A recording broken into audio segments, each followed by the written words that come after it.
an amazing heat. 5 Billabong Pro Tahiti titles out there in the lineup. 1 belongs to Bruno Santos. He earned that win back in 2008. Kelly Slater has 4 victories here. He has surfed D. A pretty quick start for Bruno. Bruno Santos again. There's that very deep committed line. And that is a monster barrel right there from Bruno. And again, he's very subtle. He's not one of those guys that shifts around on his board too much once he's in the barrel, but he picks a very aggressive line when he takes off. So he gets himself as deep as possible, one big pump, and then he sets that rail. Well, let's see what unfolds here. Bruno, without priority, forces Kelly to make a decision. It's an easy one, a good-looking set wave. He lets go, just like we know he always does. An easy make. Wow. And he kicks out. That's Kelly's best ride. He's going to get himself back in this one. I don't know how much better you can get than Bruno's, but if it's better, they don't have much room to grow. But this wave right here, almost just as impressive. He lets go of the rail, which I feel is very technical, much more difficult. And he was nice and deep. This is our favorite angle, isn't it? Right here, we're going to see what happens inside the barrel, behind the curtain. There he is. He grabs the rail once he gets that one pump in there. A little shorter than Bruno, so I wouldn't be surprised if this falls just under Bruno's 9.63, but he's on the board big time. Life is pretty easy in the barrel. Kelly Slater keeping busy with that priority. This one stood up pretty nicely for him, and he leans back on the tail of that board. All style. That'll be a decent backup score. Still waiting on his last ride to drop in. At times, backhand tube riding is a little more difficult, but quite often you don't see the payoff when it comes to the degree of difficulty part of the criteria.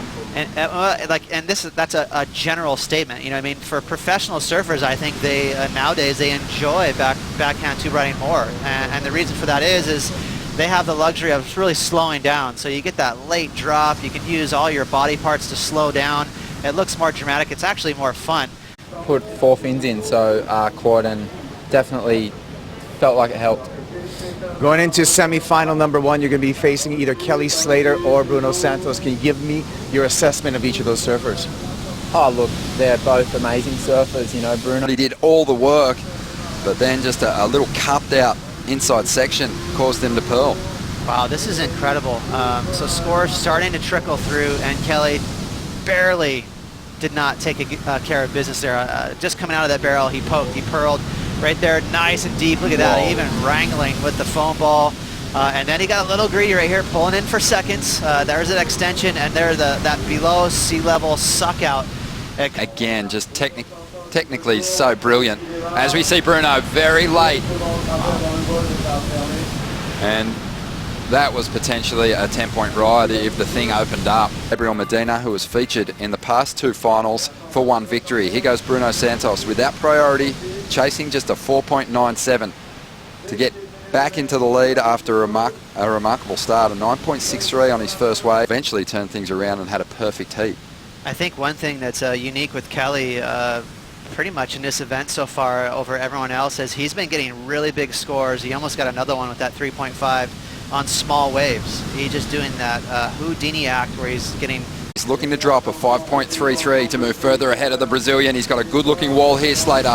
He pulls in, grabs that rail, and it is another solid ride. This should be a good score. That wave, it really opened up, and Kelly just somehow inside Ross Williams. His body in the wall in a really crazy part of the wave. It takes so much guts to do that. Right here he's on the gas, and then he slows down.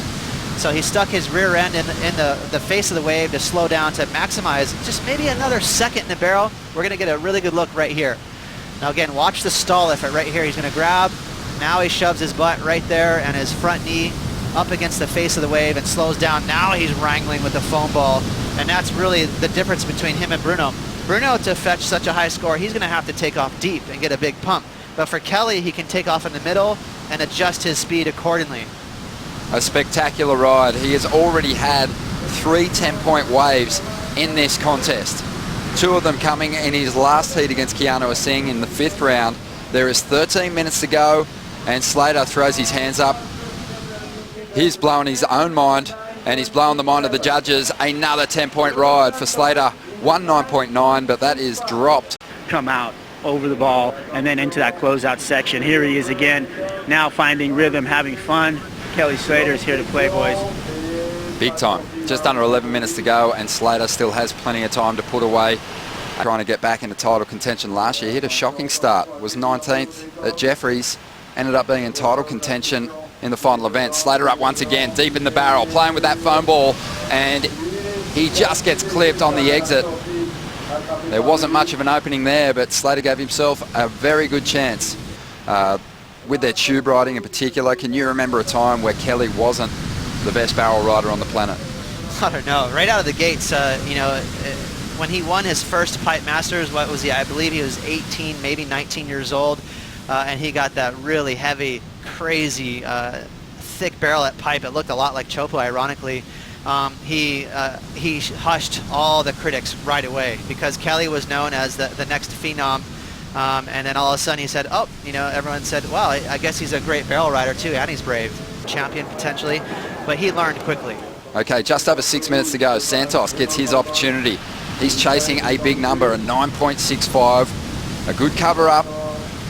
Didn't really kind of get us going the way Kelly's high scoring rides had, but a solid finish on the inside. And just happy to trounce over that reef, but here it is again. I mean, a beautiful barrel ride, Ross, but just missing the fireworks. And I think if you're going to get a medium-sized wave, which that one was for today, you're going to have to do what Kelly does, and that's stall as much as possible. And it'd be about, you know, if Kelly can hang on here. Well, here we go. Santos gets a bit of nice cover there. Just noticing though, Ross, that the waves that Bruno is tapping into at the moment, they're not offering that big and past world champions there. Tom Carroll maybe always creeping up and down his board. But here goes Slater once again. Trying to get rid of a 9.27 for a second perfect heat. Here in 2016, he's going to kick out. It won't go perfect, but it is another sensational ride. With 15 seconds to go though, Bruno puts it all on the line, goes down on the drop though, and that is going to be his last opportunity